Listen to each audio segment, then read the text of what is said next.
రాత్రికి రాత్రే సీమ ఎత్తిపోతల పథకాన్ని పక్కన పెట్టేశారు చంద్రబాబు. ఆయన తన స్వార్థ రాజకీయాల కోసం మాతృభూమి రాయలసీమను ఎడారిగా మార్చడానికి సిద్ధమయ్యారు. బాబు ఆధ్వర్యంలో కూటమి ప్రభుత్వం చేస్తున్న కుతంత్రాలను గట్టిగా ఎండగడుతోంది వైఎస్ఆర్సీపీ. రాయలసీమ ఎత్తిపోతల పథకాన్ని నిలిపేసి సీమ ప్రజలకు వెన్నుపోటు పొడుస్తున్న చంద్రబాబు తీరును ప్రశ్నిస్తున్నారు ఆ పార్టీ నేతలు. కరువు కోరల నుంచి రాయలసీమను బయటపడేసేందుకు తన పాలనలో రాయలసీమ ఎత్తిపోతల పథకానికి శ్రీకారం చుట్టారు వైఎస్ జగన్మోహన్ రెడ్డి. 900 కోట్ల రూపాయల వరకు ఖర్చు చేసి 90% పనులను కూడా పూర్తి చేశారు. చంద్రబాబు ప్రభుత్వం వచ్చాక ఉన్నట్లుండి ఒక్కసారిగా పనులు ఆగిపోయాయి. కాంట్రాక్టర్ లోపమో ఇతరత్రా కారణాల వలన పనులు ఆగాయని మొదట్లో రాయలసీమ వాసులు అనుకున్నారు.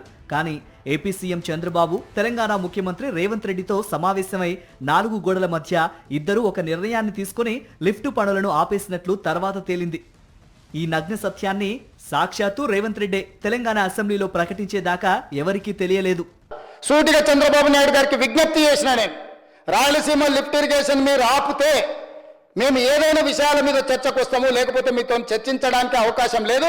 మొట్టమొదట 3 టీఎంసీల పర్ డే అక్రమంగా నిర్మిస్తున్న రాయలసీమ లిఫ్ట్ ఇరిగేషన్ పనులను మీరు ఆపండి అని మేము వారిని క్లోజ్డ్ రూమ్ లో అడిగితే మా మీద గౌరవంతో రాయలసీమ లిఫ్ట్ ఇరిగేషన్ ఆపేషన్ అధ్యక్ష. చూశారు కదా, ఇది చంద్రబాబు కుట్ర కుతంత్రం. రేవంత్ రెడ్డితో 4 గోడల మధ్య కూర్చొని చేసుకున్న ఒప్పందం ప్రకారం రాయలసీమ ఎత్తిపోతల పథకాన్ని పూర్తిగా నిలిపేశారు. దీంతో రాయలసీమలోని 4 ఉమ్మడి జిల్లాలతో పాటు పక్కనే ఉన్న ప్రకాశం, నెల్లూరు జిల్లాల ప్రజలకు మరణ శాసనం రాసినట్టయింది. చంద్రబాబు పొడిచిన ఈ వెన్నుపోటు దెబ్బకు రైతులంతా ఆందోళన బాట పడుతున్నారు.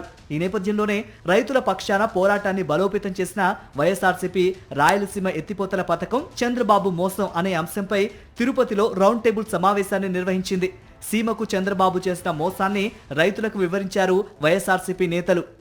అత్యద్భుతమైనటువంటి నిర్ణయాన్ని పాశవిక చంద్రబాబు ప్రభుత్వం తెలంగాణ ముఖ్యమంత్రి రేవంత్ రెడ్డితో కుమ్మక్కై రాయలసీమ వాసుల కడగండ్లు తీర్చటానికి భగీరథ ప్రయత్నం చేసిన జగన్మోహన్ రెడ్డి గారి ఆశయాలని పాతాళానికి తొక్కాలన్నటువంటి నిర్ణయం ద్వారా జరుగుతున్న నష్టం జగన్మోహన్ రెడ్డికి కాదు, ఈ రాష్ట్రంలో ఉన్న రాయలసీమ వాసులందరిది, అదనంగా నెల్లూరు ప్రకాశం జిల్లా వాసులది కూడా.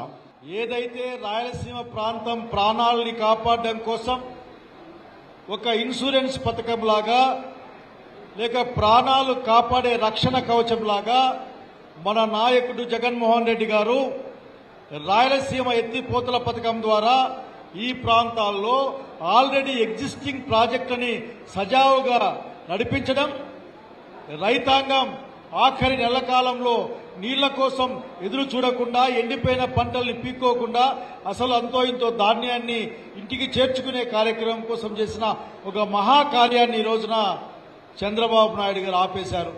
తెలంగాణలో సీఎం రేవంత్ కోసం మూడో కంటికి తెలియకుండా రాయలసీమ ఎత్తిపోతల పథకాన్ని పక్కన పెట్టేశారు సీఎం చంద్రబాబు.